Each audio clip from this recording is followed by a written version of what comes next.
दोस्तों, आप सब लोगों को मेरा नमस्कार। आज 19 मार्च 2026 का दिन है। आज पहली नवरात्रि है और आप सब लोगों को नवरात्रि की बहुत बहुत शुभकामनाएं। आज पहली नवरात्रि के दिन आज निफ्टी पौने 700 पॉइंट नीचे डाउन डाउन खुला था। गैप अप डाउन खुला था और बाद में 775 पॉइंट के करीब क्लोज हुआ। ऑलमोस्ट आजकल सारे इंडेक्स, जो सेंसेक्स भी और निफ्टी, बैंक निफ्टी और मिड कैप निफ्टी, सारे 3 से लेकर 3.5% के बीच में डाउन थे। और आज मेजर जो डेंट मारा वो एचडीएफसी बैंक ने मारा, क्योंकि उनका आज चेयरमैन की रेजिग्नेशन की वजह से, कॉर्पोरेट गवर्नेंस की वजह से शेयर आज 5% डाउन था। और एचडीएफसी का जो है कि 12% का शेयर है निफ्टी के अंदर। तो आज एचडीएफसी एक मेजर कंट्रीब्यूटर था निफ्टी को नीचे डाउन करने में। और बाकी तो 3-4 दिन से डाउ जोन्स का बड़ा बुरा हाल हो रहा है, रोज 500-600 पॉइंट डाउन हो रहा है। तो ग्लोबली मार्केट बहुत डाउन था, तो जिसकी वजह से भी निफ्टी आज डाउन था। दोस्तों, मैं बार बार अपने वीडियोस में यही बोल रहा हूँ कि हमारा फोकस सिर्फ इंट्राडे में रहता है, क्योंकि हम पोजीशंस को ज़्यादा कैरी फॉरवर्ड करने में बिलीव नहीं करते हैं। पर इंट्राडे में जितनी पोजीशंस आपकी कम रहेगी, नेक्स्ट डे आपको उतना ही कंफर्टेबल रहेगा ट्रेड करने में। क्योंकि आजकल रात में कुछ क्या डेवलपमेंट होती है कुछ पता नहीं लगता। ग्लोबली मार्केट इतना वोलेटाइल हो रहा है कि मार्केट 200 पॉइंट, 300 पॉइंट कभी भी गैप अप ऊपर हो जाता है या कभी गैप अप नीचे हो जाता है। कुछ प्रॉब्लम आजकल समझ में नहीं आ रही कि मार्केट को समझना आजकल बहुत ज़्यादा मुश्किल हो रहा है। तो मेरी कोशिश यही रहती है कि हम इंट्राडे में इसको ट्रेड करें, और जो भी प्रॉफिट लॉस जितना भी होता है, जो प्रॉफिट कम हो, लॉस कम हो, जितना भी हो, उसको सेम डे में बुक करके ख़त्म करो। नेक्स्ट डे हम इसको फिर स्टार्ट करना चाहते हैं। आजकल जो मेजर प्रॉब्लम चल रही है वो क्रूड और गैस की चल रही है। ये कभी किसी ने, गवर्नमेंट ने कभी ये सोचा ही नहीं था कि गैस की प्रॉब्लम क्रूड की प्रॉब्लम से ज़्यादा बड़ी हो जाएगी। जैसे गवर्नमेंट ने क्रूड के 4 इंडिया में रिजर्व बना रखे हैं और हमारे पास 28 दिन का कोटा रहता है। लेकिन गैस का हमारे पास सरकारों ने कभी कोई रिजर्व नहीं बनाया हो, तो इसका हमारे पास कोई कोटा नहीं है और हमारे पास सिर्फ 3 दिन से ज़्यादा की गैस अवेलेबल नहीं होती। तो जिसकी वजह से आज ये सारा सीनरियो आप देख रहे हो। और गुजरात में तो ऑलमोस्ट इस वक्त इंडस्ट्री बंद हो चुकी है। टाइल्स की और फर्टिलाइजर की इंडस्ट्री में बहुत बुरा इफेक्ट हो रहा है, जिसकी वजह से अनएम्प्लॉयमेंट बहुत बढ़ती जा रही है। और अगर ये गैस की प्रॉब्लम ज़्यादा लॉन्गेटिविटी में रहेगी, अगर ये ज़्यादा लंबा खींचेगा, तो ये डोमेस्टिक में भी दिक्कत कर सकता है। जैसे आप सुनने में आ रहे हो कि रेस्टोरेंट भी बंद हो रहे हैं, ढाबे भी बंद हो रहे हैं। और ये हमारी होटल इंडस्ट्री और टूरिंग इंडस्ट्री में भी बड़ा पूरा इफेक्ट डालेगा। और इस वक्त सुनने में ये भी आ रहा है कि पेस्टिसाइड्स के रेट भी बढ़ चुके हैं, जिसकी वजह से हमारी एग्रीकल्चर की इंडस्ट्री में भी बहुत बुरा इफेक्ट होने वाला है। यार, गैस की प्रॉब्लम जो भी है ये सरकार की प्रॉब्लम है, हम तो इसमें कुछ ज़्यादा कुछ कर नहीं सकते हैं। अब जो भी होगा, जैसे भी होगा, हमें उसके साथ ही चलना पड़ेगा। आज हम अपना एक निफ्टी का चार्ट का पैटर्न देखते हैं कि निफ्टी ने आज कैसे बिहेव किया। निफ्टी का वैसे तो ज़्यादा कोई आज चार्ट का पैटर्न ज़्यादा था नहीं, क्योंकि बाजार खुला ही पौने 700 पॉइंट नीचे था। उसके बाद 100-150 पॉइंट बाजार और नीचे आया और करीब 775 पॉइंट पे क्लोज हो गया। हालांकि बात के 15 मिनट आधे घंटे में 100-125 पॉइंट की रिकवरी आई थी। तो वो हो सकता है इस वजह से भी हो कि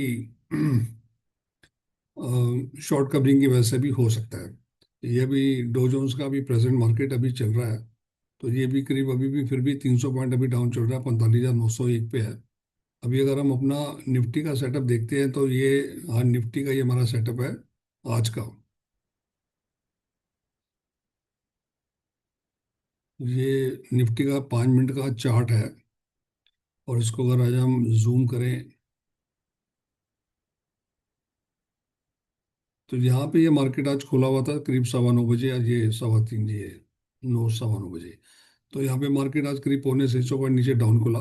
और सारा दिन मार्केट डाउन ही था। ये हमारा जो ब्लू लाइन है, ये हमारा volume based moving average price है, जिसमें हमने अपने इसको खुद हमने इसको ड्रॉ कर रखा है। ये प्राइस है volume based moving average price. जितने जितना वॉल्यूम होता है उसके अकॉर्डिंगली ये प्राइस अपने आप को एडजस्ट करके ये इंडिकेटर यहाँ पे बनता है। तो अब ये हमारा इस इंट्राडे का बिल्कुल सिंपल फंडा यही है कि अगर इस ब्लू लाइन से मार्केट नीचे चल रहा है, ट्रेड हो रहा है, तो मार्केट नीचे है। और अगर ये इससे ऊपर ट्रेड हो रहा है तो मार्केट ऊपर है। तो अकॉर्डिंगली आप अपनी कॉल और पुट की पोजीशन को ले सकते हो इस ब्लू लाइन के हिसाब से। आज आप देख रहे हो कि आज पूरा दिन मार्केट ने इसको ना तो टच करा और ना ही इसके ऊपर क्रॉस करा।